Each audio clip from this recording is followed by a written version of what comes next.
Good morning students. तो हम लोग आज पढ़ेंगे आपका कि डाइल्यूशन का प्रभाव क्या होता है। जैसे हम लोग देखे थे आपका मोलर कंडक्टिविटी, मोलर चालकता हम लोग पढ़ चुके हैं। लेक्चर नंबर 20 में मोलर चालकता हम लोग पढ़ चुके हैं। लेकिन मोलर चालकता जो होता है वो आपका उसका वैल्यू वेरी कब करेगा, यानी कि कॉन्सेंट्रेशन का प्रभाव देखेंगे। तो डाइल्यूशन का मतलब होता है तनुकरण, डाइल्यूट का मतलब होता है तनु करना, क्या करना, तनु। अब ये तनु आपको समझ में नहीं आ रहा होगा, तो तनु क्या होता है। जैसे मान लिया जाए आपका 1 लीटर कोई सॉल्यूशन है, यहाँ पे इसमें आपका डाला गया है, एक सॉल्यूशन है मान लिया जाए, ठीक है, सॉल्यूशन। इसमें डाला गया है इलेक्ट्रोलाइट, जैसे मान लीजिए Na+ और Cl- है। तो इसका कॉन्सेंट्रेशन यानी इसका मोलारिटी देखा जाए तो 1 मान लिया जाए। कितना मान लिया जाए? 1 मान लिया जाए। अब जो है इसमें और सॉल्वेंट मिलाया जाए, तो जैसे जैसे हम लोग सॉल्वेंट को ऐड करेंगे इसमें, वैसे वैसे इसका तनुता बढ़ेगा। मतलब ये इसका कंसंट्रेशन क्या हो जाएगा, घट जाएगा। क्योंकि यहाँ वॉल्यूम बढ़ रहा है, यहाँ क्या बढ़ रहा है, वॉल्यूम बढ़ रहा है। तो माना ये जाता है कि जब कोई सॉल्यूशन है उसमें सॉल्वेंट को मिलाया जाता है, उसमें क्या मिलाया जाता है, सॉल्वेंट को मिलाया जाता है, तो फिर आपका जो है विलयन का तनुकरण हो जाता है। तनुकरण हो जाता है मतलब कॉन्सेंट्रेशन घटेगा। और किसी सॉल्यूशन में सॉल्वेंट को ना मिला के यदि सॉल्यूट को मिलाते हैं तो वो कॉन्सेंट्रेटेड होते जाता है। कॉन्सेंट्रेटेड होने का मतलब है सॉल्यूट का जो अमाउंट है वो विलयन में बढ़ना शुरू हो जाता है। और यदि सॉल्वेंट मिलाते हैं तो विलयन में सॉल्यूट का मात्रा घटना शुरू हो जाता है। क्या हो जाता है? घटना शुरू हो जाता है। तो आज देखेंगे हम लोग कि डाइल्यूशन का प्रभाव क्या क्या हो सकता है कंडक्टिविटी और मोलर कंडक्टिविटी पर। तो कुछ छोटी छोटी बातें उसको ध्यान देंगे। तो इसमें जो मेन चीज पढ़ना है आपको वो है limiting molar conductivity, limiting molar conductivity, और एक है कोलराउस, जिसको कॉलर्स लॉ भी कहते हैं, कोलराउस का नियम, कॉलर्स या कोलराउस का नियम। ये 2 बातें हैं। और ये दोनों जो चीज है आपका बोर्ड में जो पूछे जाते हैं वो डेफिनेशन वगैरह पूछा जाता है, बहुत ही आसान होता है। सबसे आसान आपका कॉलर्स लॉ है, बहुत ही आसान है वो। तो कहने का मतलब उसको आसानी से आप लिख सकते हैं, ठीक है। तो कुछ कुछ पॉइंट है, उसको पहले हम लोग क्या करते हैं देख लेते हैं, ठीक है। तो आप लोग क्या करें, नोट शायद बना रहे होंगे आप लोग, नोट जल्दी से रेडी करते रहें आप लोग, है ना। अब मन से पढ़ते रहिए और वीडियो को देखते रहें, लाइक करें, शेयर करें और सब्सक्राइब करें, है ना। क्योंकि आपको फुल्ली बोर्ड का तैयारी करवाया जा रहा है, यहाँ पे बोर्ड के लिए प्रिपरेशन किया जा रहा है। और ऐसे भी बता दी जो कंपटीशन देंगे उनके लिए भी डेरिवेशन यहाँ पे कर दिए जाते हैं, तो वो कर सकता है, पढ़ सकता है, कोई दिक्कत नहीं है। तो चलिए हम लोग देखते हैं क्या है यहाँ पे, क्या पढ़ना है। तो बात को खाली समझिए, ठीक है। तनुकरण मतलब समझ में आ गया होगा।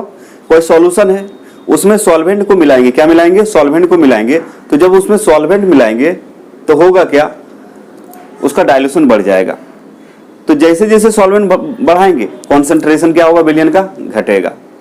तो जब आयनिक सॉल्यूशन हम लोग पढ़ते हैं तो आयनिक सॉल्यूशन में या फिर इलेक्ट्रोलाइटिक सॉल्यूशन, आयनिक सॉल्यूशन को ही क्या बोलते हैं, electrolytic solution, electrolytic solution.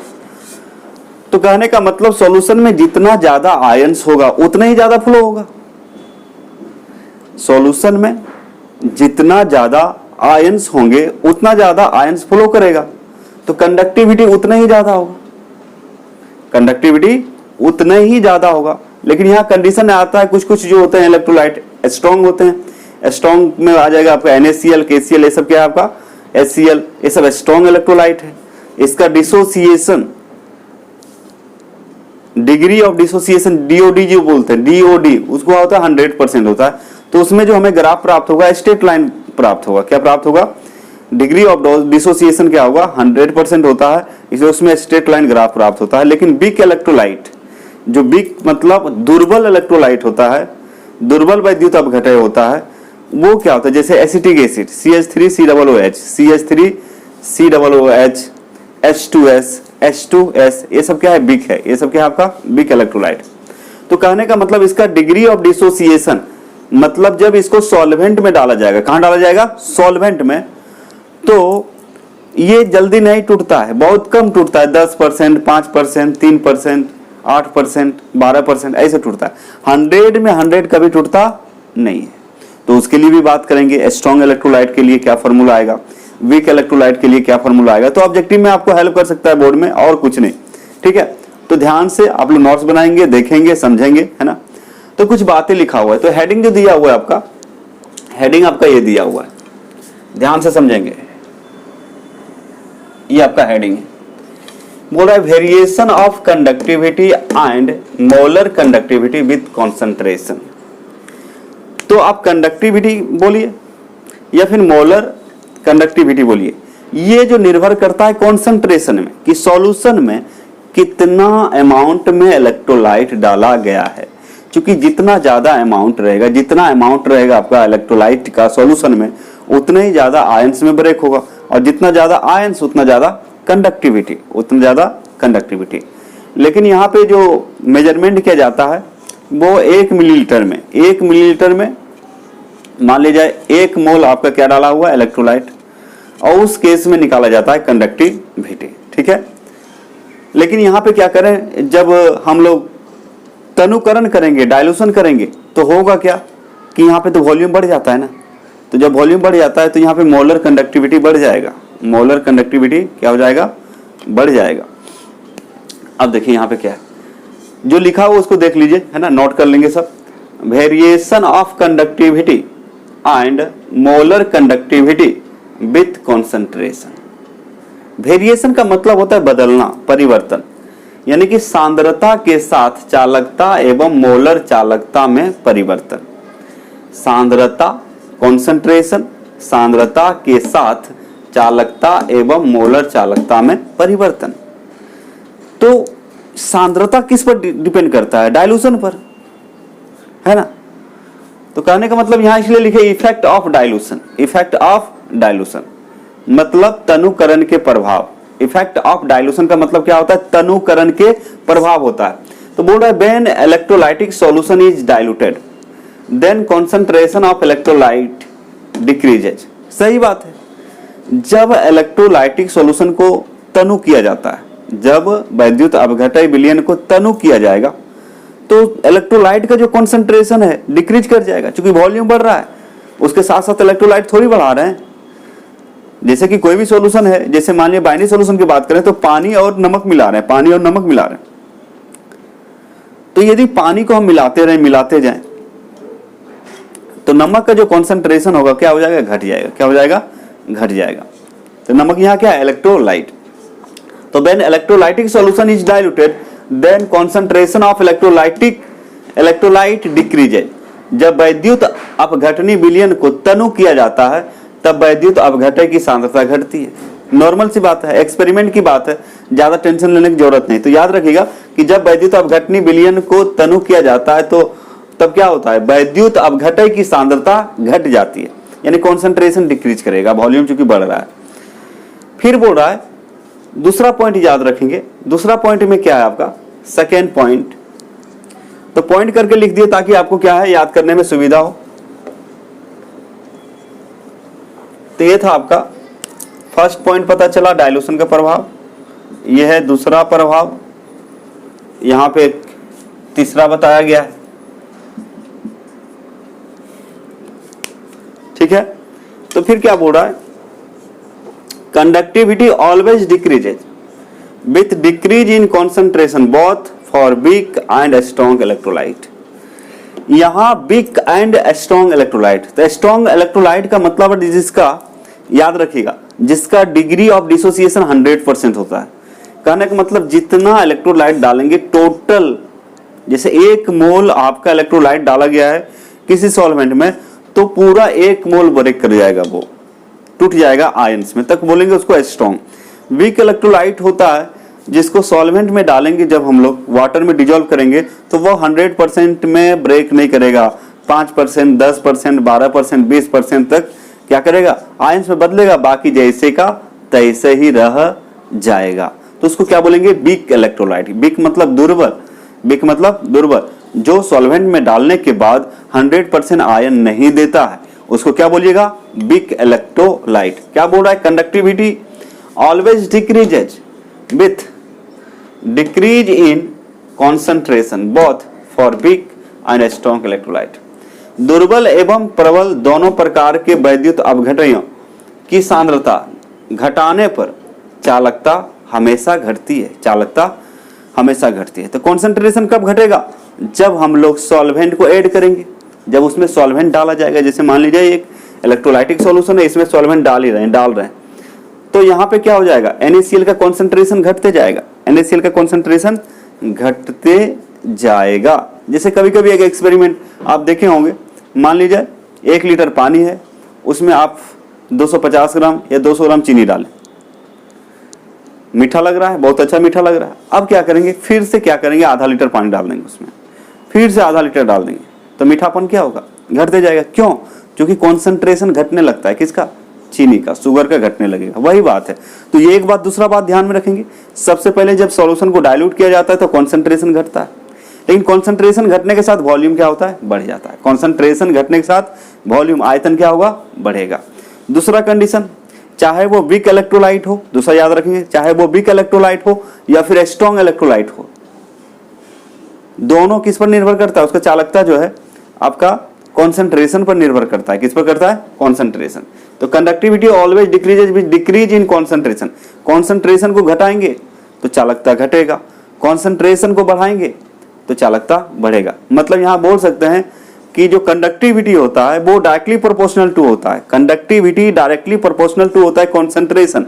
Conductivity याद रख लीजिए, कंडक्टिविटी चालकता सांद्रता के समानुपाती होता है, चालकता सांद्रता के समानुपाती होता है। तो इस तरह की जो बोल रहे हैं उसको क्या करेंगे, आप लोग नोट करेंगे। तो सांद्रता के समानुपाती कौन होता है, चालकता। यानी कि सांद्रता बढ़ेगा, चालकता बढ़ेगा, सांद्रता घटेगा, चालकता घटेगा। तीसरा पॉइंट है, तीसरा point, molar conductivity increases with decrease in concentration because volume of electrolytic solution increase है। ये ध्यान देने वाली बात। तीसरा पॉइंट याद रखेंगे, डाइल्यूशन का जो इफेक्ट है। जैसे कि मतलब मोलर कंडक्टिविटी है ना, इसको आप लोग क्या बोले थे, केपीएम, कल पढ़ाए थे, इसको क्या बोलते हैं, केपीएम। तो केपीएम बराबर आपको पता है K/C होता है, K/ क्या होता है, C। मोलर कंडक्टिविटी को हम केपीएम से दिखाते, कल ही पढ़ाए थे, इसको K/C लिखते हैं। C यहाँ कॉन्सेंट्रेशन है, मोलारिटी। तो कहने का मतलब जब हम लोग क्या करेंगे, कॉन्सेंट्रेशन डिक्रीज करेंगे, कॉन्सेंट्रेशन डिक्रीज करने का मतलब हुआ वॉल्यूम बढ़ेगा। कॉन्सेंट्रेशन यदि घटेगा तो वॉल्यूम क्या होगा, बढ़ेगा। कॉन्सेंट्रेशन घटेगा तो वॉल्यूम क्या हो जाएगा, एरो का चिन्ह ऊपर है तो बढ़ना, नीचे है तो घटना। तो कॉन्सेंट्रेशन जब घटेगा तो वॉल्यूम क्या हो जाएगा, बढ़ेगा। तो आपको पता है जी, C बराबर होता है N/V। N/V कितना होता है, V, यानी कि ये वैल्यू इसमें पुट करेंगे तो πm इज इक्वल टू हो जाएगा K/V/N। तो जब वॉल्यूम बढ़ रहा है, कॉन्सेंट्रेशन डिक्रीज करने का मतलब होता है वॉल्यूम बढ़ रहा है, कॉन्सेंट्रेशन डिक्रीज करने का मतलब वॉल्यूम इंक्रीज। याद रखिएगा, कॉन्सेंट्रेशन यदि डिक्रीज कर रहा है तो वॉल्यूम क्या करेगा, इंक्रीज करेगा, ठीक है। और जब वॉल्यूम इंक्रीज करेगा तो फिर यहाँ पे πm का वैल्यू क्या हो जाएगा, बढ़ना शुरू हो जाएगा। Kpm का वैल्यू क्या हो जाएगा, बढ़ना शुरू हो जाएगा। तो मोलर कंडक्टिविटी क्या होता है, बढ़ता है। कब, कॉन्सेंट्रेशन डिक्रीज होता है, कॉन्सेंट्रेशन क्या होता है, डिक्रीज होता है, सांद्रता डिक्रीज। तो किसी भी सॉल्यूशन में सांद्रता कब डिक्रीज होता है, जब उसका वॉल्यूम बढ़ाया जाए, जब उसमें ऐड क्या करेंगे, सॉल्वेंट, और सॉल्वेंट को ऐड करेंगे तो उसका वॉल्यूम क्या हो जाएगा, बढ़ना शुरू हो जाएगा। तो जो Kpm का जो फॉर्मूला है, ये क्या बोलते हैं, Kpm का जो फॉर्मूला है वो हो जाएगा आपका K/V/N।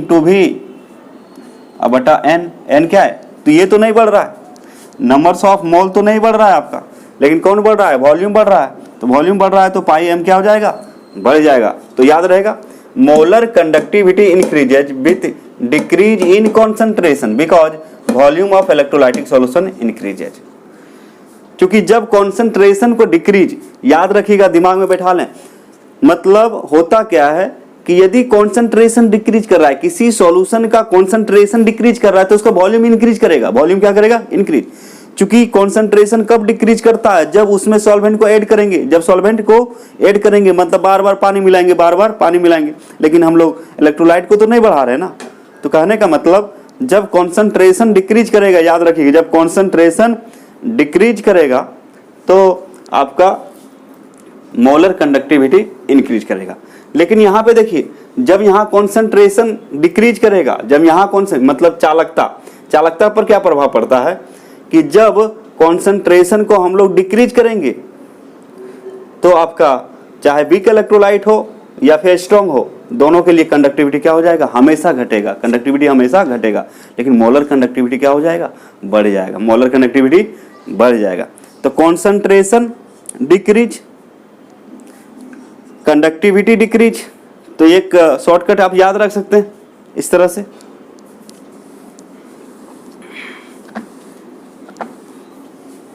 थोड़ा सा ध्यान देना है आपको, है ना, आप फॉर्मूला वगैरह दिमाग में रखना है। बच्चे क्या करते हैं कि कॉपी में सिर्फ लिख लेते हैं, दिमाग में लेने की कोशिश नहीं करते। चीज को समझने की कोशिश कीजिए, क्योंकि फिजिकल का पार्ट है ये। अब फिजिकल में फिजिकल फेनोमेना होता है। तो याद रखिएगा, मान लिया जाए कॉन्सेंट्रेशन, ये है आपका कॉन्सेंट्रेशन। C4 क्या है? कॉन्सेंट्रेशन। देखिए C4 है यहाँ पे कॉन्सेंट्रेशन। कॉन्सेंट्रेशन यदि डिक्रीज कर रहा है, इसका मतलब होता है डिक्रीज। नीचे एरो तो मतलब डिक्रीज, मतलब कम होना। तो कंडक्टिविटी के भी डिक्रीज करेगा, लेकिन कैप M, जिसको बोलते हैं मोलर कंडक्टिविटी, ये इंक्रीज कर जाएगा। याद रखिएगा, रिमेंबर।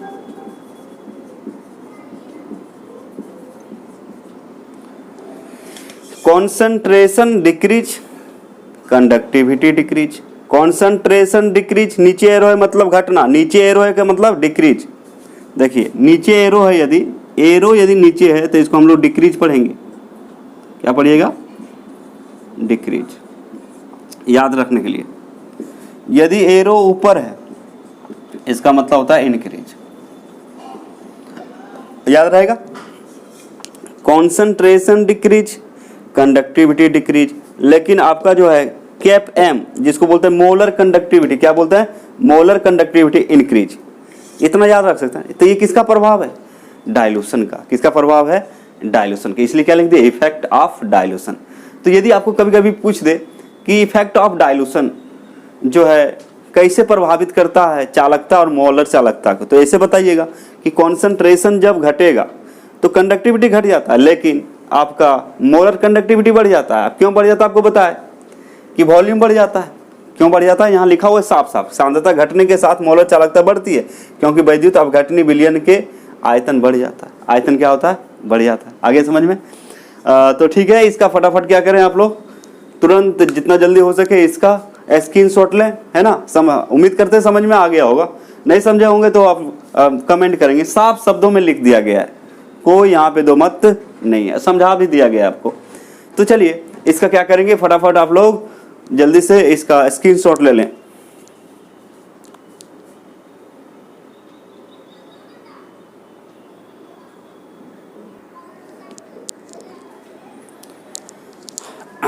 चलिए एक न्यू चीज को सीखने की कोशिश करेंगे हम लोग। ये नया चीज क्या है? Limiting molar conductivity. Limiting molar conductivity आखिर होता क्या है? तो मोलर कंडक्टिविटी तो पता है, एक मोल इलेक्ट्रोलाइटिक सॉल्यूशन का कंडक्टिविटी कितना होता है। एक मोल इलेक्ट्रोलाइटिक सॉल्यूशन का जो कंडक्टिविटी होता है उसी को हम लोग मोलर कंडक्टिविटी कहते हैं। लेकिन यहाँ पे एक बात आया, लिमिटिंग मोलर कंडक्टिविटी आखिर होता क्या है? लिमिटिंग मोलर कंडक्टिविटी होता क्या है, ये जानने की कोशिश करेंगे, समझने की कोशिश करेंगे। देखिए बच्चे, होता क्या है,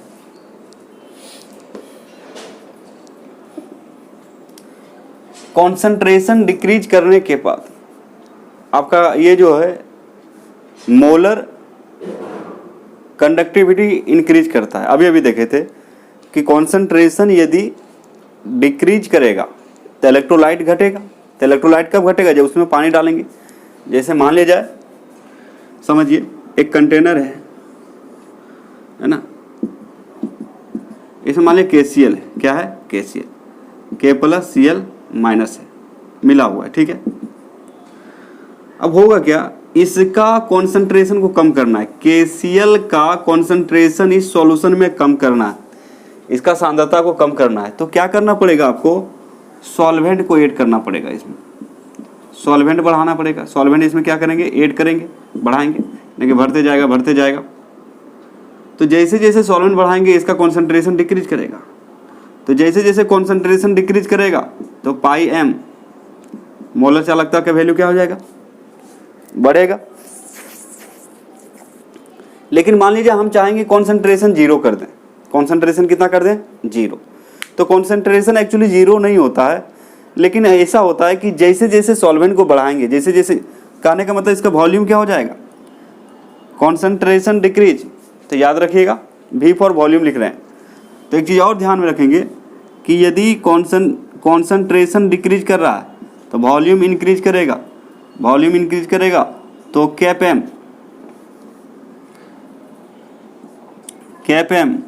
भी क्या करेगा? कैप एम भी आपका इंक्रीज करेगा। कैप एम क्या करेगा? आपका इंक्रीज करेगा। तो देखिए कॉन्सेंट्रेशन घटेगा, KCl का घटेगा, वॉल्यूम क्या हो जाएगा? इंक्रीज हो जाएगा, लेकिन कैप एम का वैल्यू आपका बढ़ जाएगा।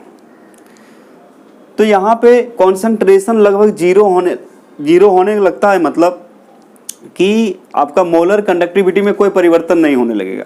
मोलर कंडक्टिविटी में कोई परिवर्तन नहीं होने लगेगा।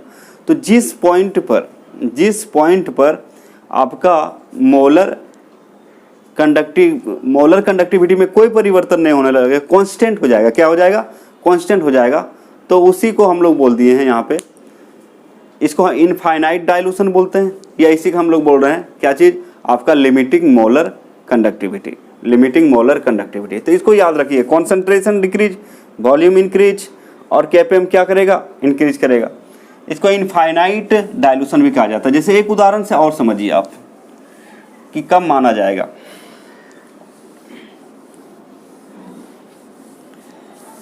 जैसे फॉर एग्जांपल लें, एक टेबल बनाता हूं, एक एक्सपेरिमेंट मान ली कर रहे हैं।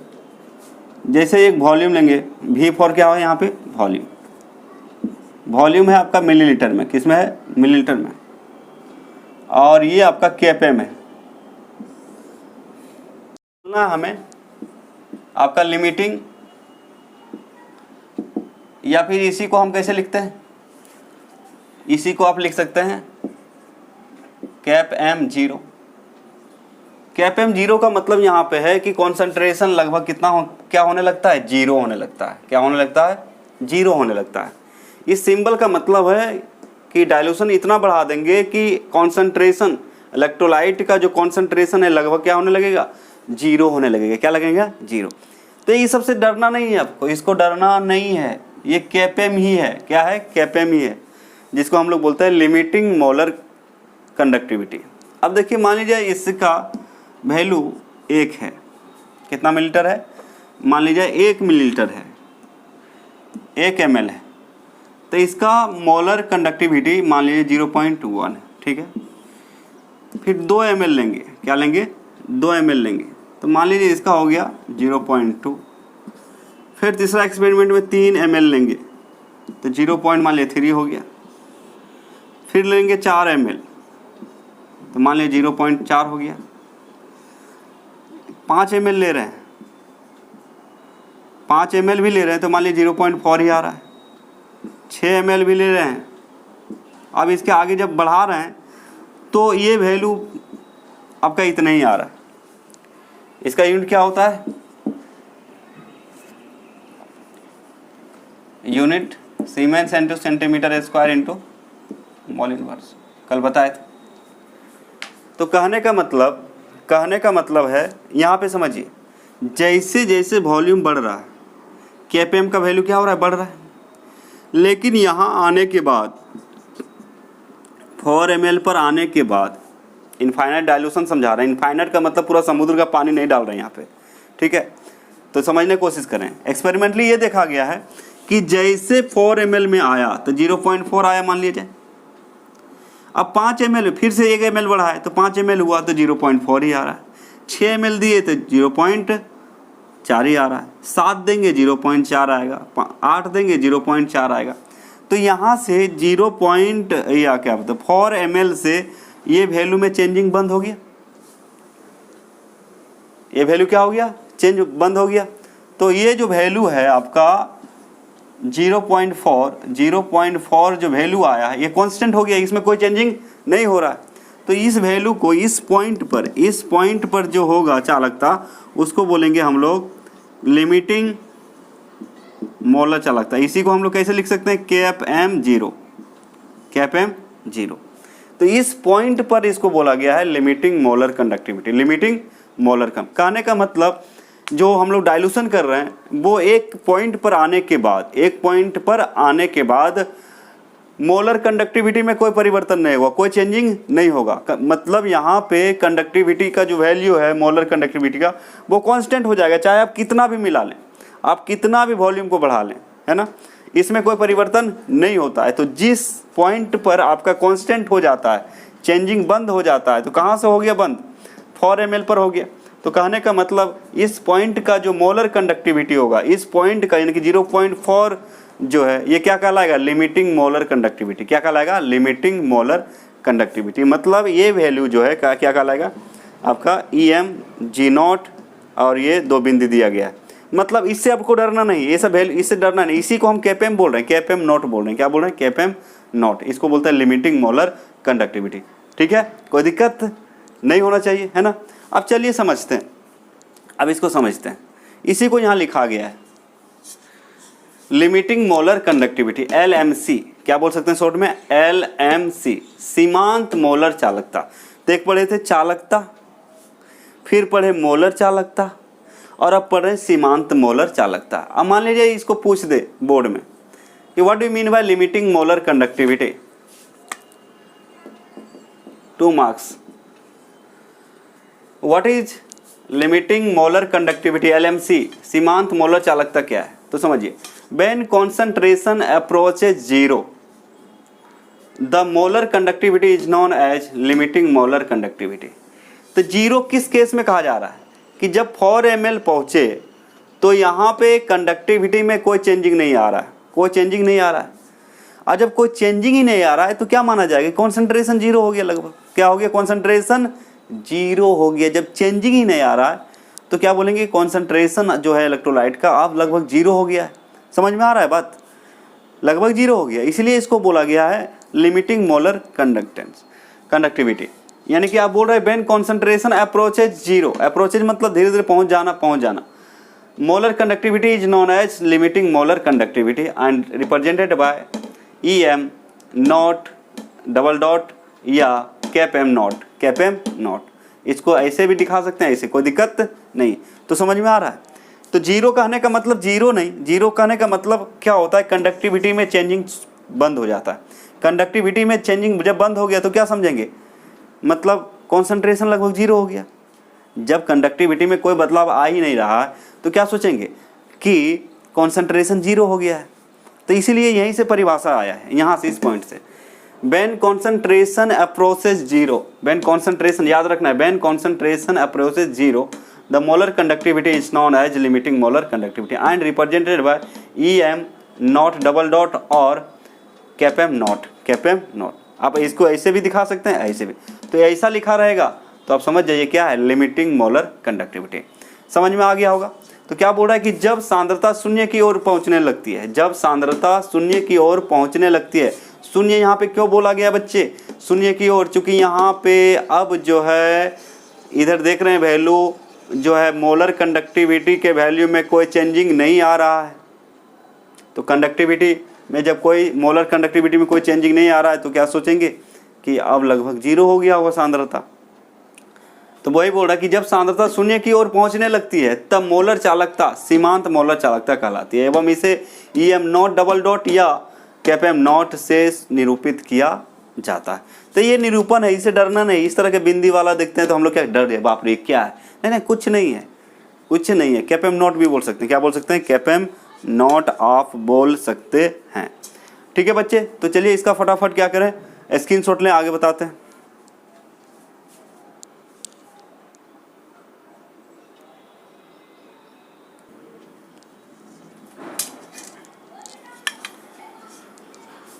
तो चलिए हम लोग एक चीज़ और देखने जा रहे हैं, बहुत ही इंपॉर्टेंट है ना।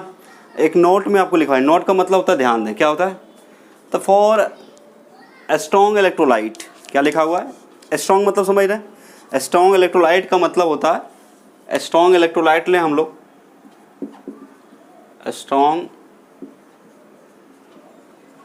इलेक्ट्रोलाइट यदि लेंगे आप, जो 100%, जिसका डिग्री ऑफ डिसोसिएशन DOD बराबर 100% होता है। क्या होता है? 100%। तो स्ट्रॉन्ग इलेक्ट्रोलाइट प्रबल वैद्युत अपघटय का मतलब था DOD कितना हो? 100%। DOD का मतलब डिग्री ऑफ डिसोसिएशन, जिसको अल्फा भी बोलते हैं। क्या बोलते हैं? अल्फा। कितना होना चाहिए? 100% होना चाहिए। 100% मतलब जितना हम लोग डालेंगे उतना सब किस में बदल जाएगा? आयंस में। तो एक चीज़ और याद रख सकते हैं कि डिग्री ऑफ डिसोसिएशन DOD का मतलब होता है डिग्री ऑफ, याद कर लेंगे, जिनको लिखना है लिख लीजिएगा। DOD का मतलब होता है डिग्री ऑफ डिसोसिएशन 100%। 100% का मतलब टोटल का टोटल आयन क्या हो जाए? 100 में 100 आयन क्या हो जाएगा? टूट जाएगा। जैसे 100 कण डालेंगे, 100 मतलब चीनी का कण डालें हम लोग, आयंस डालें, क्या बोलते हैं, इलेक्ट्रोलाइट डालें, तो 100 में 100 यदि टूट जा रहा है, जैसे आपका एग्जाम हो रहा है 100 नंबर का, अब 100 में 100 ले आए तो क्या बोलेंगे? 100% लाए। तो उसी प्रकार यदि आयंस पूरा का पूरा टूट जाता है तो उसको बोलते हैं डिग्री ऑफ डिसोसिएशन, यानी कि वियोजन कितना होता है? 100%। और वियोजन को हम लोग कैसे दिखाते हैं? अल्फा से। कैसे दिखाते हैं? अल्फा से। ठीक है, तो 100%। तो यहाँ पे देखिए, ध्यान देंगे, for strong electrolytes cap M, cap M यहाँ क्या है? Molar conductivity. केपएम क्या है? Molar conductivity increases slowly with dilution. Slowly मतलब धीरे धीरे बढ़ता है, मतलब अचानक बहुत ज़्यादा नहीं हो जाता है, बहुत ही स्लोली बढ़ता है। इसलिए इसका जो वैल्यू कॉन्सेंट्रेशन रूट के फॉर्म में लेते हैं। किस में लेते हैं? √C लेते हैं। क्या लेते हैं? √C लेते हैं। बात को समझे। तो for strong electrolytes cap M increases slowly with dilution. Dilution का मतलब जैसे जैसे उसका वॉल्यूम बढ़ाएंगे सॉल्यूशन का। तो प्रबल वैद्युत अपघटयों के लिए, तो याद रखिएगा इसको, ऑब्जेक्टिव वगैरह में यदि कभी फॉर्मूला पूछ दे तो आपको काम देगा। ठीक है, कोई बड़ा चीज़ ये नहीं है। प्रबल वैद्युत अपघटयों के लिए केपएम का मान तनुता के साथ धीरे धीरे बढ़ता है। इसलिए यहाँ पे क्या लिया गया है? √, कॉन्सेंट्रेशन, यानी कि C पर पावर हाफ है तो क्या बोलेंगे? √C, क्योंकि बहुत धीरे बढ़ता है, अचानक नहीं बढ़ता है, बहुत ही धीरे बढ़ता है। तो इस तरह से लेंगे। तो एक फार्मूला होता है, केपएम बराबर हो जाएगा, ये है आपका limiting molar concentration, limiting molar concentration minus A आपका स्लोप है, ये क्या है? आपका स्लोप है, और इनटू कॉन्सेंट्रेशन, इनटू क्या है आपका? कॉन्सेंट्रेशन हाफ, यानी कि √C। क्या बोल सकते हैं इसको? √C भी बोलेंगे तो कोई दिक्कत नहीं है। यदि हम यहाँ √C कर दें, यहाँ कितना लिख दें? √C, तो कोई प्रॉब्लम नहीं है। ठीक है, तो यहाँ पे जो है केपएम, केपएम को यहाँ पे बोल रहे हैं कि मोलर कंडक्टिविटी है, और केपएम नॉट को बोल रहे हैं लिमिटिंग मोलर कंडक्टिविटी, यानी कि इसको एक तरह से और दिखाते हैं, E0 M डबल डॉट। तो यहाँ C है कॉन्सेंट्रेशन, यानी कि मोलारिटी है, A क्या है आपका? स्लोप, ढाल है, लिख दिए। यदि ग्राफ देखिए इसका, तो स्ट्रॉन्ग इलेक्ट्रोलाइट में कोई ज़्यादा फर्क नहीं पड़ता है। स्ट्रॉन्ग इलेक्ट्रोलाइट चूँकि वो उसका डिग्री ऑफ डिसोसिएशन 100% होता है, तो इसका क्या मिलता है? स्ट्रेट लाइन मिलता है। क्या मिलता है? स्ट्रेट लाइन मिलता है। तो ये भी ग्राफ आपका काम के लिए नहीं है, लेकिन यदि पूछेगा तो लिमिटिंग ये मोलर कंडक्टिविटी और कॉन्सेंट्रेशन के बीच आप निकाल सकते हैं ग्राफ। तो आपको इस पॉइंट, अब यहाँ पे देखिए कॉन्सेंट्रेशन कितना है? 0 है। तो आपको क्या बताए थे?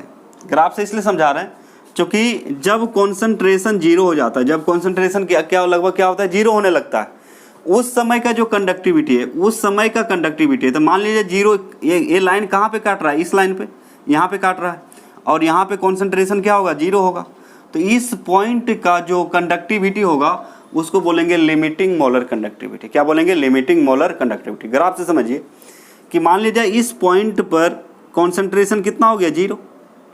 तो जब कॉन्सेंट्रेशन जीरो होने लगता है उस समय का जो मोलर कंडक्टिविटी है, उस समय का जो मोलर कंडक्टिविटी है, तो ये जो लाइन यदि काटेगा तो यहाँ धीरे धीरे बढ़ता है। क्या होता है? धीरे धीरे बढ़ता। तो कहने का मतलब ये लाइन यहाँ काट रहा है, तो इस पॉइंट का जो कंडक्टिविटी है उसको क्या बोलेंगे हम लोग? उसको बोलेंगे आपका limiting molar conductivity. Limiting molar conductivity. तो एक पॉइंट है जो याद रखना है, तो फॉर्मूला याद रखना है बच्चे। KPM बराबर आप लिख सकते हैं KPM not minus A into root C, A into root C. Formula याद रखिएगा, है ना। ये किसके लिए है? Only for strong electrolyte. तो स्ट्रॉन्ग इलेक्ट्रोलाइट में ज़्यादा कोई फर्क पड़ने वाला नहीं है, डाइल्यूशन का ज़्यादा कोई प्रभाव पड़ता नहीं है, क्योंकि मोलर कंडक्टिविटी जो है, मोलर कंडक्टिविटी है बहुत ही धीरे स्लो बढ़ता है, इसलिए हम लोग रूट के फॉर्म में लिए। किस में लिए? रूट के फॉर्म में लिए। बहुत ही स्लोली बढ़ता है, इसलिए क्या लिए? रूट के फॉर्म में लिए। और यहाँ पे मोलर लिमिटिंग मोलर कंडक्टिविटी कैसे पता चलेंगे? जब कॉन्सेंट्रेशन क्या कहाँ पे कट रहा है? यहाँ पे कट रहा है, तो यहाँ का कॉन्सेंट्रेशन क्या माना जाएगा? जीरो। कितना माना जाएगा? जीरो। तो इस समय के जो मोलर कंडक्टिविटी होगा इसी को हम लोग बोलते हैं लिमिटिंग मोलर कंडक्टिविटी। क्या बोलते हैं? Limiting molar conductivity. तो आपको सिर्फ ये पॉइंट याद रखना है, for strong electrolytes KPM increases slowly with dilution. प्रबल वैद्युत अपघटनों के लिए KPM का मान तनुता के साथ धीरे धीरे बढ़ता है। क्या बढ़ता है? धीरे धीरे। इसलिए यहाँ कॉन्सेंट्रेशन लिया गया है अंडर रूट के टर्म में। अचानक नहीं बढ़ जाता, बहुत स्लोली बढ़ता है, मतलब चूंकि इसका डिग्री ऑफ डिसोसिएशन क्या है? 100% है। ठीक है, चलिए इसका जल्दी से क्या करें, स्क्रीनशॉट ले लें।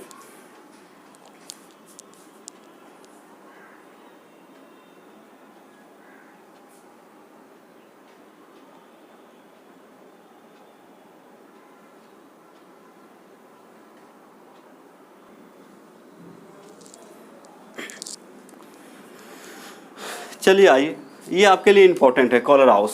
आप क्वेश्चन बैंक में देख सकते हैं, कहीं कहीं इसको पूछा गया है। कॉलर हाउस ने क्या बताया? जो बैरियर था आपका स्ट्रॉन्ग इलेक्ट्रोलाइट, वीक इलेक्ट्रोलाइट, उसको तोड़ने के लिए इन्होंने एक थ्योरी दिया। उसके अनुसार आप किसी भी इलेक्ट्रोलाइट का जो है कंडक्टिविटी बता सकते हैं या निकाल सकते हैं, कैलकुलेट कर सकते हैं, है ना। क्योंकि कैलकुलेशन बहुत मतलब टफ हो जाता है, बहुत ही डिफ़िकल्ट हो जाता है जब हम लोग कॉन्सेंट्रेशन को बहुत ज़्यादा बढ़ा देते हैं, क्योंकि कंडक्टिविटी क्या होता है? बहुत कम हो जाता है। कंडक्टिविटी क्या हो जाता है? कंडक्टिविटी बहुत कम। कॉन्सेंट्रेशन घटेगा तो कंडक्टिविटी पता करना, उसका कैलकुलेशन करना थोड़ा मुश्किल हो जाता है। तो इन्होंने एक थ्योरी दिया है जिसके अनुसार आप क्या कर सकते, जैसे मान लीजिए कंटेनर है, उसमें इलेक्ट्रोलाइट डालें। अब मान लीजिए इलेक्ट्रोलाइट टूट गया आयंस में, तो जो आयंस में टूटा उसका अपना अपना क्या होता है? कंडक्टिविटी होता है। अपना अपना क्या होता है? कंडक्टिविटी होता है। आप NCERT की किताब में देखिएगा, टेबल बना के दिया हुआ, जैसे H+ का कितना होता है, Na+ का कितना होता है, Cl- का कितना होता है, OH- का कितना होता है। तो इस तरह के कंडक्टिविटी दिया हुआ, तो सबका जो वैल्यू है उसको सिंपली क्या करना है? जोड़ देना है। वैल्यू को क्या करना है? जोड़ देना है। तो आपको क्या निकल जाएगा? लिमिटिंग मोलर कंडक्टिविटी निकल जाएगा। लिमिटिंग मोलर कंडक्टिविटी निकल जाएगा, और कुछ नहीं है। जो इंडिविजुअल्स आयंस है उसका कंट्रीब्यूशन जो है, उसका कंट्रीब्यूशन का मतलब उसका जो कंडक्टिविटी है उसको क्या करना है? सिंपली जोड़ देना है। जो वैल्यू आता है उसको जोड़ देना है। उसके बाद आप आराम से क्या कर सकते हैं? निकाल सकते हैं लिमिटिंग मोलर कंडक्टिविटी। तो देखिए क्या बोल रहा है। तो ये 2 मार्क्स में कभी कभार पूछता है कि what do you mean by Kohlrausch's law या कॉलर हाउस, इसको पढ़ते हैं। कॉलर्स या कॉलर हाउस लॉ क्या है? तो according to Kohlrausch law, limiting molar conductivity of an electrolyte can be represented as sum of the individual contribution। contribution का मतलब योगदान, contribution का मतलब योगदान। योगदान मतलब समझ रहे, जैसे कोई काम चल रहा है उसमें आप भी पैसा दे दिए तो आपका भी कंट्रीब्यूशन हो गया। Of the cation and anion of electrolyte. तो सीधा बोल रहे कोलराउस नियम के अनुसार एक वैद्युत अपघटय की सीमांत मोलर चालकता, एक वैद्युत अपघटय की सीमांत मोलर चालकता वो क्या होता है आपको बता दिए, को उसके धनायन एवं ऋणायन के अलग अलग योगदान के योगफल के बराबर होता है। अब इसको कैसे समझें? तो याद रखना है आपको, क्योंकि 2 नंबर में पूछेगा तो आपको लैंग्वेज तो पता होना चाहिए। तो according to Kohlrausch law, limiting molar conductivity of an electrolyte can be represented as the sum of the individual contribution of cation and anion of electrolyte। तो कोलराउस नियम के अनुसार एक वैद्युत अपघटय की सीमांत मोलर चालकता को उसके धनायन एवं ऋणायन के अलग अलग योगदान के योगफल के बराबर होता है। अब बोलिएगा ये नहीं समझे, तो चलिए उदाहरण से समझते हैं। जैसे मान लीजिए एक इलेक्ट्रोलाइट ले लें जो है NaCl, क्या आपका NaCl। ये क्या है आपका इलेक्ट्रोलाइट। इसको इलेक्ट्रोलाइट क्यों बोल रहे हैं? क्योंकि इसको जब डिजोल्व करेंगे सॉल्वेंट में, पानी में, तो किस में बदल जाता है? आयन में बदल जाता है। तो यदि इसमें कोलराउस का नियम लगाएं तो देखिए लिमिटिंग मोलर कंडक्टिविटी को ऐसे लिखते हैं। ये क्या है आपका लिमिटिंग मोलर कंडक्टिविटी, ठीक है। तो लिमिटिंग मोलर कंडक्टिविटी का जो फॉर्मूला होता है वो क्या करते हैं हम लोग, जो कैपे में है तो इंडिविजुअल के लिए क्या करते हैं हम लोग जोड़ देते हैं। तो इसमें जब लगा रहे हैं तो m के जगह आप क्या लेंगे? NaCl। क्या लीजिएगा? NaCl। m की जगह क्या लिखाएगा आप? NaCl। m जो लिख रहे थे उसकी जगह क्या लिखेंगे? NaCl। तो ये क्या होता है बच्चे, देखिए cap m Na plus, cap m Na plus not और प्लस हो जाएगा कैप m की जगह क्या लिखेंगे? Cl है ना, ये टूटेगा तो क्या बनेगा? Cl। ये दोनों का जो है अलग अलग जो कंट्रीब्यूशन है कैटायन और एनायन का, उसको क्या करते हैं? जोड़ देते हैं। यह limiting molar conductivity of Na plus ion जो कि टेबल में दिया रहता है, और cap m not Cl minus Cl का जो कंट्रीब्यूशन होगा, जो आपका योगदान होगा, उसका जो वैल्यू होगा उसको ले लेंगे और दोनों को क्या करेंगे? जोड़ देंगे। कि सिंपली क्या करेंगे? इसको हम लोग जोड़ देंगे। अब इसी को आप यदि लिखना चाहते हैं, एक टर्म और है, इसी को यदि आप लिखना चाहते हैं तो इसको ऐसे भी लिखा जाता है, और कैप m लिखिएगा, नॉट लिखिएगा, या cap m NaCl, cap m NaCl बराबर क्या लिखिएगा? नॉट Na प्लस और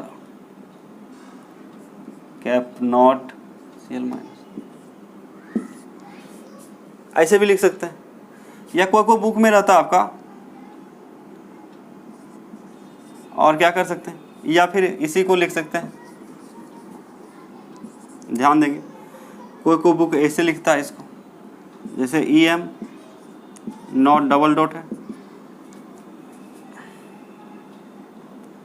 V positive lambda positive not, फिर लिखते हैं V negative lambda negative not, ऐसे भी लिखा जाता है।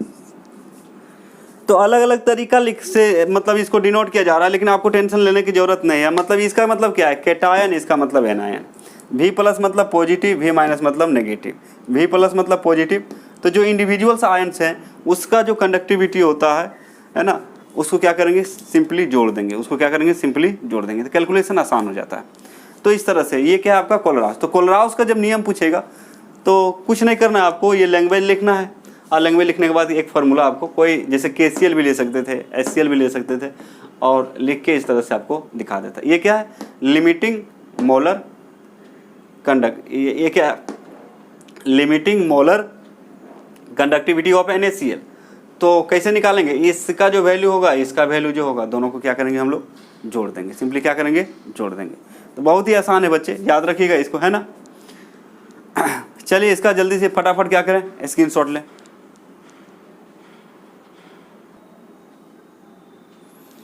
चलिए एक छोटा सा पॉइंट है, हम लोग इसको क्या करते हैं? सॉल्व करते हैं। फटाफट क्या करते हैं? इसको सॉल्व करते हैं। अब देखिए वीक इलेक्ट्रोलाइट आया।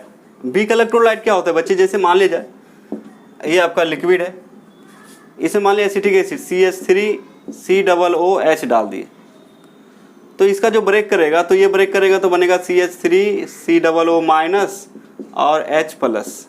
क्या बनेगा? H plus. लेकिन ये जो टूटता है, ये जो ब्रेक होता है, ये हो सकता है 2% हो सकता है, 3% हो सकता है, 4% होता है, लेकिन 100% नहीं टूटेगा, 100% नहीं ब्रेक करेगा। यानी कि इसका डिग्री ऑफ डिसोसिएशन 100% नहीं होता है, ठीक है। लेकिन यहाँ पे एक बात है कि जैसे जैसे डाइल्यूशन बढ़ाएंगे, जैसे जैसे डाइल्यूशन बढ़ाएंगे, वीक इलेक्ट्रोलाइट के लिए ध्यान देंगे, वीक इलेक्ट्रोलाइट में जैसे जैसे इसका सॉल्वेंट का मात्रा बढ़ाएंगे, मतलब इसका डाइल्यूशन बढ़ेगा, मतलब वॉल्यूम बढ़ेगा। वीक इलेक्ट्रोलाइट के लिए जैसे आपका वॉल्यूम क्या करेगा? इंक्रीज करेगा, तो कॉन्सेंट्रेशन भी इंक्रीज कर जाता है, क्योंकि इसका जो ब्रेक होता है, टूटना, आयंस में बदलना बढ़ जाता है, ज़्यादा टूटने लगता है, ज़्यादा टूटने लगता है। जब कॉन्सेंट्रेशन बढ़ेगा तो इसका कंडक्टिविटी भी क्या हो जाएगा, बढ़ जाएगा। कंडक्टिविटी भी क्या हो जाएगा, बढ़ जाएगा। तो वॉल्यूम बढ़ाने से क्या बढ़ रहा है, कॉन्सेंट्रेशन भी बढ़ रहा है और कंडक्टिविटी भी क्या हो जाएगा, इंक्रीज करना शुरू करेगा, कंडक्टिविटी इंक्रीज करना शुरू करेगा। तो कहने का मिला जुला के सब कुछ बढ़ने लगता है, सब कुछ क्या होता है इसमें बढ़ने लगता है। तो ध्यान देंगे बच्चे।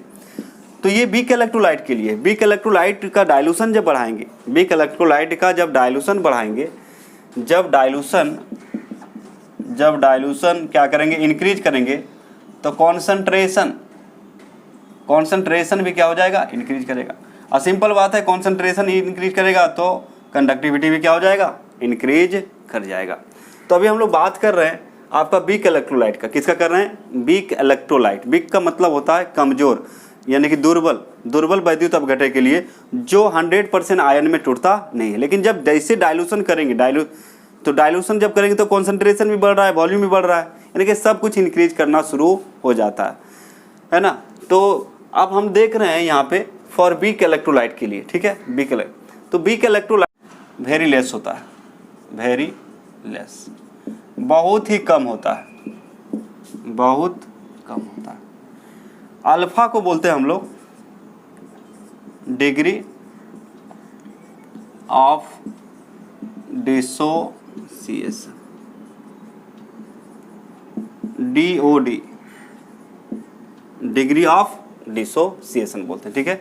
जिसको हम लोग बोलते हैं वियोजन। वियोजन का मतलब टूटना, यानी कि बहुत ही कम होता है। इसका वियोजन क्या होता है, बहुत ही कम होता है, ठीक है। तो चलिए एक उदाहरण से बताते हैं, है ना। तो यहाँ पे क्या करना है, अल्फा का जो वैल्यू है, अल्फा का वैल्यू हमें ज्ञात करना है। तो माना क्या गया है कि अल्फा का वैल्यू जो है, डिग्री ऑफ डिसोसिएशन इसका निकाला जाता है जैसे मोलर कंडक्टिविटी और बटा अल्फा बराबर यहाँ लिखा जाता है, अल्फा का जो वैल्यू है, अल्फा का वैल्यू लेंगे हम लोग इसके पे मोलर कंडक्टिविटी और बटा limiting molar conductivity, molar conductivity बटा लिमिटिंग मोलर कंडक्टिविटी। ये क्या हो जाएगा आपका DOD, ये क्या हो जाएगा DOD। चलिए एक उदाहरण से बताते हैं आपको, एक उदाहरण से आपको समझाते हैं और एक फार्मूला निकालेंगे, ठीक है। तो वीक इलेक्ट्रोलाइट के लिए फार्मूला क्या आएगा वो देखना है हमें।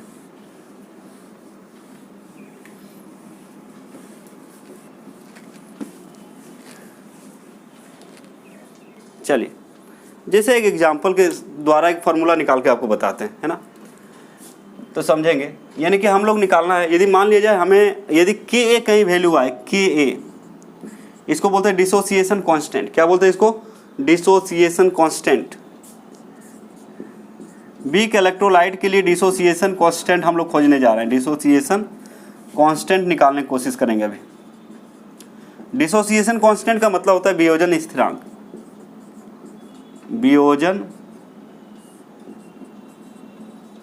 स्थिरांक होता है। क्या होता है, वियोजन स्थिरांक। तो हम लोग के निकालेंगे, डिसोसिएशन कांस्टेंट निकालेंगे, मतलब किसके लिए, आपका वीक इलेक्ट्रोलाइट के लिए। यदि आपसे क्वेश्चन पूछ दे कि वीक इलेक्ट्रोलाइट के लिए आपका डिसोसिएशन कांस्टेंट कितना होगा, तो फार्मूला हम डिराइव कर दे रहे हैं आपको, ठीक है। वैसे ज़रूरत नहीं है इसका, क्योंकि बोर्ड में इस तरह के क्वेश्चन नहीं आते, लेकिन जो बच्चे कंपटीशन देंगे वो टेंशन ना लें, बता रहे हैं। एग्जाम्पल ले ले एक वीक इलेक्ट्रोलाइट का, वीक इलेक्ट्रोलाइट, वीक इलेक्ट्रोलाइट मान लीजिए ले लिया आप CH3COOH, कुछ भी ले सकते हैं, कोई दिक्कत नहीं, जो भी है, H2CO3 ले सकते हैं, H2S ले सकते हैं। तो हमने क्या लिया, एक वीक इलेक्ट्रोलाइट लिया एग्जाम्पल के तौर पे CH3। अब इसका देखिए, इसको यदि हम तोड़ें, CH3COOH, आप लोग इक्विलिब्रियम पढ़े हैं, इक्विलिब्रियम का कॉन्सेप्ट आएगा। तो ऑस्टवाल के अनुसार देखा जाए, ऑस्टवाल जो नियम दिया था, ऑस्टवाल एक साइंटिस्ट का नाम है, उन्होंने बोला था कि यदि वीक इलेक्ट्रोलाइट है तो डाइल्यूशन जब बढ़ाएंगे, तनुता को जब बढ़ाएंगे, तो कॉन्सेंट्रेशन क्या होता है, इलेक्ट्रोलाइट का बढ़ जाता है, मतलब ज़्यादा से ज़्यादा टूटना शुरू हो जाएगा। जैसे जैसे सॉल्वेंट को मिलाएंगे वैसे वैसे ज़्यादा टूटेगा। तो इसको आप लिख सकते हैं CH3COO माइनस, जब इलेक्ट्रोलाइट है तो किस में बदलेगा जी, आयन में बदलेगा। किस में बदलेगा, आयन। मान लिया जाए यदि टाइम अभी 0 है, टाइम क्या है, 0 है, तो टाइम जब 0 है तो कॉन्सेंट्रेशन इसका जो है जितना रहेगा उतना ही रहेगा, कोई चेंजिंग नहीं होगा, कोई बदलाव नहीं होगा। तो टाइम 0 पर इसका कॉन्सेंट्रेशन मान लें C है, कॉन्सेंट्रेशन मतलब मोलारिटी कितना है, C है। और ये अभी आयन में नहीं बदला, ये अभी किस में नहीं बदला, आयन में। लेकिन कुछ समय के बाद T = T पर मान लिया जाए ये जो चेंज हो गया है, इसका जो चेंज आ गया, आयन में टूटा, कितना टूटा, मान लीजिए C अल्फा और C अल्फा टूट गया, C फॉर कॉन्सेंट्रेशन है। तो यहाँ पे पहले कितना था, C था, इसके पास मान लीजिए 100 रुपया था, 100 रुपया में मान लीजिए 50 रुपया निकल गया, 100 रुपये में कितना निकल गया, 50 रुपया। तो कितना बचा, तो क्या बोलिएगा, 100 - 50, 100 - 50। तो देखिए जब टाइम T हुआ, शुरू में इसके पास कॉन्सेंट्रेशन C था और यहाँ पे कोई चेंजिंग नहीं, वो आयन में नहीं टूटा था, ये आयन में नहीं टूटा था। मान लीजिए यहाँ पे 10 मोल है, कितना है, 10 मोल, तो यहाँ 10 ही मोल रह गया, कुछ मोल में नहीं टूटा।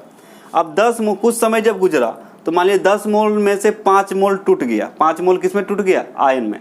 तो अब बचा कितना, अब कितना बचा, तो 10 माइनस कितना करेंगे, 5, 10 माइनस कितना करेंगे, 5। तो ठीक उसी प्रकार इसके पास शुरू में C था, लेकिन जैसे जैसे आप मार्केट जाते हो, आप मार्केट जाते हो पैसा लेके, तो शुरू में मान लीजिए 100 रुपया है, कितना है, 100 रुपया है। मार्केट जाता ही गोलगप्पा खा लिए 10 रुपया, कितना बचा, तो कैसे घटाएंगे, 100 - 10, फिर और कुछ खा लिए तो फिर घटाएंगे। तो कहने का मतलब शुरू में इसके पास C है और खर्चा नहीं हुआ है, खर्चा नहीं हुआ मतलब आयन में नहीं बदला, आयन में नहीं बदला। लेकिन जैसे टाइम T गुजरा, मान लिया जाए ये इसका कुछ मात्रा, जैसे ये 10 मोल है, मान लीजिए 2 मोल किस में बदल गया, आयन में। तो इसके पास अब बचा कितना, C - C अल्फा, इसके पास बचा कितना, C - C अल्फा। तो ये जो है अब क्या करेंगे हम लोग, K निकालेंगे, क्या निकालेंगे, K कांस्टेंट, डिसोसिएशन कांस्टेंट निकालेंगे। तो डिसोसिएशन कांस्टेंट का मतलब कैसे निकालते हैं, जैसे कि आप लोग क्या करते थे, A है प्लस B है और C है प्लस D है।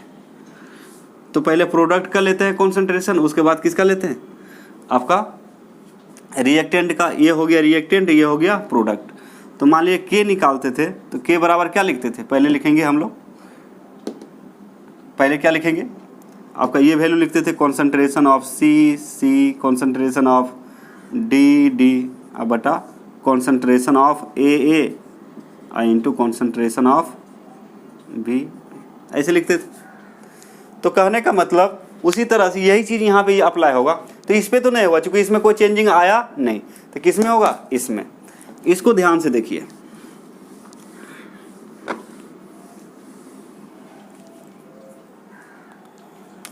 तो इसको मान लें ये है आपका रिएक्टेंट, समझने के लिए ये क्या है आपका रिएक्टेंट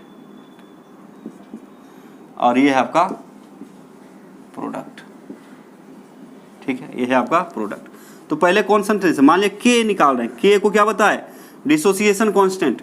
तो K बराबर कितना हो जाएगा, कॉन्सेंट्रेशन, यानी कि कॉन्सेंट्रेशन तो ऑलरेडी है यहाँ पे, तो बड़ी ब्रैकेट लेने की जरूरत नहीं है, यानी कि C अल्फा गुना C अल्फा होगा कि नहीं, अब बटा कितना हो जाएगा, C - C अल्फा। इसको यदि हम लिखें, समझने की कोशिश करें, इतना गुना इतना बटा, ये रिएक्टेंट नीचे रहता है, प्रोडक्ट ऊपर, तो इसका कॉन्सेंट्रेशन इंटू इसका कॉन्सेंट्रेशन बटा रिएक्टेंट का कॉन्सेंट्रेशन। अब यहाँ पे जो C है कॉन्सेंट्रेशन है, तो इसको लिख सकते हैं C इंटू अल्फा स्क्वायर अब बटा C1 - अल्फा। C क्या हो जाएगा, कॉमन। अब देखिए ये C से ये C क्या हो जाएगा, कैंसिल। तो K बराबर कितना बच रहा है, K = आपका अल्फा स्क्वायर और बटा 1 - अल्फा, ये आ जाएगा। और अभी बताया कि अल्फा को कितना मानना है, कैप एम बटा cap M not M, cap M बटा cap M not, cap M बटा कैप एम नॉट। ये वैल्यू को वहाँ पुट कर देंगे तो एक फार्मूला आएगा, वो क्या कहलाएगा आपका K है, वो क्या आपका K। चलिए फटाफट इसका क्या करें, स्क्रीनशॉट ले लें आप लोग, फटाफट इसका क्या करें, स्क्रीनशॉट लें, आगे बताते हैं।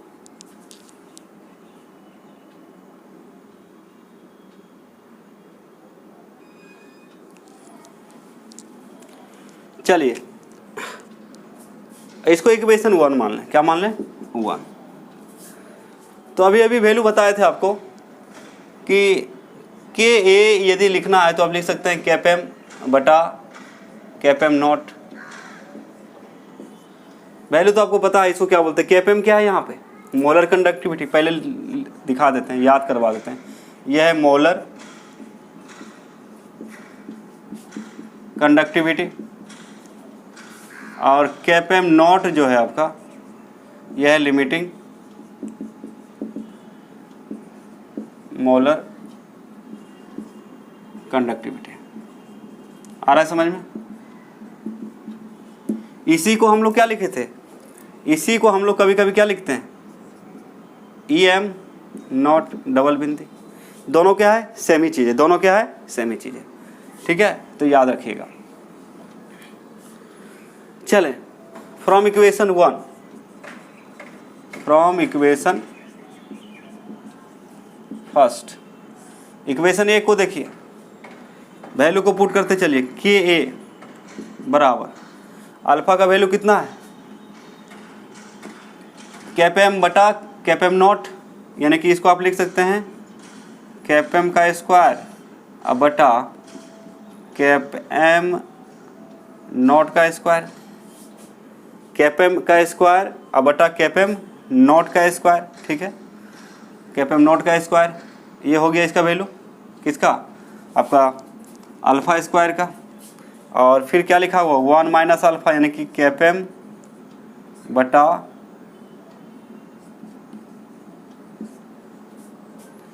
तो यहाँ पे कितने कैप एम है जी? यहाँ पे कैप एम नॉट कितना है? 2। तो 1 से मल्टीप्लाई करें। यदि हम इसको ऐसे लिखें कोई दिक्कत है क्या? कैप एम का स्क्वायर और बटा कितना लिखें? यहाँ पे 1 कैप एम छोड़ दीजिए, 1 कैप एम नॉट छोड़ दीजिए और कैप एम नॉट से गुना कर दीजिए तो कितना आ जाएगा अंदर? Cap M not minus 1 cap M तो पहले से था और गुना कैप एम नॉट और बटा कितना दिया हुआ है? Cap M not. तो ये कैप एम नॉट से कट जाएगा, है ना? तो फाइनल फार्मूला क्या आ जाएगा? आप फाइनली लिख सकते हैं K a is equal to cap M का स्क्वायर और बटा कैप एम नॉट इंटू कितना? Cap M not minus cap M. तो यही है आपका डिसोसिएशन कांस्टेंट। तो ये सारे वैल्यू दिए रहेंगे, पुट कर देंगे, निकल जाएगा। क्या हो जाएगा? निकल जाएगा। तो कैसे निकाले आपको दिखा दिए, एक बार और समझ ले, है ना? तो वीक इलेक्ट्रोलाइट का डिसोसिएशन बहुत कम होता है, डिग्री ऑफ डिसोसिएशन, इसलिए जब उसका डाइल्यूशन बढ़ाया जाएगा तो उसका कॉन्सेंट्रेशन भी क्या होता है? बढ़ने लगता है। तो सिंपली क्या किए, एक वीक इलेक्ट्रोलाइट लिए, ठीक है, CH3COOH, और ये जब टूटेगा तो बदलेगा CH3COO माइनस और H प्लस में बदलेगा। शुरू में मान लीजिए कॉन्सेंट्रेशन इसका C था और उस समय ये आयन में नहीं बदला था। अब मान लीजिए ये जो है C अल्फा आयन में बदल गया, पहले C था और C अल्फा इससे क्या हो गया? निकल गया तो क्या हो जाएगा? घटा देंगे C माइनस C अल्फा, और ये भी C अल्फा और ये भी C अल्फा में मान लीजिए बदल गया। तो K बराबर, पहले प्रोडक्ट का कॉन्सेंट्रेशन लेते हैं, तो प्रोडक्ट है C alpha into C alpha अब बटा रिएक्टेंट कौन है? C minus alpha. तो ये आ गया, कॉमन लेंगे C को तो C कटेगा तो अल्फा स्क्वायर बटा 1 माइनस अल्फा, ये बचेगा K का वैल्यू। अब K का जो वैल्यू होता है कोलराउस के अनुसार देखा जाता है कि रेशियो है कैप एम बटा कैप एम नॉट, मतलब मोलर कंडक्टिविटी बटा क्या होता है? Limiting molar conductivity. K यहाँ पे क्या है? The ratio of molar conductivity and limiting molar conductivity. ठीक है, सॉरी, ये अल्फा है, ये क्या है आपका? अल्फा। तो अल्फा को क्या बोलते हैं? Degree of dissociation. तो डिग्री ऑफ डिसोसिएशन यहाँ पे क्या है? रेशियो है। क्या है? रेशियो। तो रेशियो किसका है? कैप एम बटा cap M not, molar conductivity बटा लिमिटिंग मोलर कंडक्टिविटी का। तो फ्रॉम इक्वेशन 1 को देखिए, तो 1 में क्या मिल रहा है आपको, अल्फा दिख रहा है। तो अल्फा का जो वैल्यू होता है, अल्फा का वैल्यू होता है KPM बटा KPM नॉट। तो अल्फा स्क्वायर दिया हुआ है, क्या दिया हुआ है यहाँ पे देखिए, अल्फा स्क्वायर, क्या है यहाँ पे, अल्फा स्क्वायर। तो अल्फा स्क्वायर को क्या लिख सकते हैं, इतना का स्क्वायर लिखेंगे, इतना का स्क्वायर। तो इतना का स्क्वायर लिखने का मतलब हुआ अल्फा मतलब KPM का स्क्वायर बटा KPM नॉट का स्क्वायर, आई इंटू ये नीचे कितना दिया हुआ है, 1 माइनस अल्फा, कितना दिया हुआ है, 1 माइनस अल्फा। तो 1 माइनस अल्फा तो इसका वैल्यू पहले से था, तो 1 माइनस अल्फा, अल्फा की जगह क्या लिखेंगे, KPM बटा KPM नॉट हो जाएगा। अब एक KPM नॉट से, यहाँ 2 KPM नॉट है, KPM not Guna KPM not लिख सकते हैं ना, तो एक KPM नॉट से गुना कर देंगे तो यहाँ पे हो जाएगा आपका KPM नॉट, और यहाँ KPM तो पहले था इंटू KPM नॉट, और नीचे कितना है इसका KPM नॉट। KPM नॉट क्या हो जाएगा, कट जाएगा। तो फाइनल फार्मूला आएगा Ka is equal to KPM का स्क्वायर बटा KPM not into KPM not minus KPM, ये फार्मूला आएगा। तो ये किसके लिए है, ये है वीक इलेक्ट्रोलाइट के लिए। ये क्या है आपका, वीक इलेक्ट्रोलाइट के लिए फार्मूला है। और स्ट्रॉन्ग इलेक्ट्रोलाइट के लिए फार्मूला भी बताए थे आपको, स्ट्रॉन्ग इलेक्ट्रोलाइट के लिए भी फार्मूला बताया गया था। तो कितना आया था, KPM बराबर, ये वाला लिखे थे KPM not minus A into root C, ये लिखे थे। चलिए इसका फटाफट क्या करें, आप लोग स्क्रीनशॉट ले लें और इसका ठीक से नोट्स बना लेंगे। और आपका सबसे, अब आज जो हम लोग पढ़े हैं उसमें सबसे ज़्यादा इम्पोर्टेंट जो है आपका कोलराउस लॉ, कौन है, कोलराउस का नियम। तो ठीक है बच्चे, आज इतना ही है ना, फिर नेक्स्ट लेक्चर में मिलते हैं आपको। तो आप चैप्टर के एंड की तरफ जा रहे हैं, अंतिम होने वाला है। अब जो है मेन यहाँ पे फ्राइडे का सबसे मोस्ट इम्पोर्टेंट जो है फ्राइडे लॉ ऑफ इलेक्ट्रोलाइसिस। तो इलेक्ट्रोलाइसिस जो पढ़ेंगे हम लोग वो सबसे ज़्यादा इंपॉर्टेंट होगा, उसको हम लोग नेक्स्ट लेक्चर में देखेंगे। तो फिलहाल आज इतना ही, इसका स्क्रीनशॉट ले लें और नोट्स बनाते रहें, है ना, लाइक करते रहें, सब्सक्राइब करें और वीडियो को जितना ज़्यादा हो सके शेयर करें, है ना, सबको लाभ हो जाएगा। तो आज इतना ही, थैंक यू वेरी मच।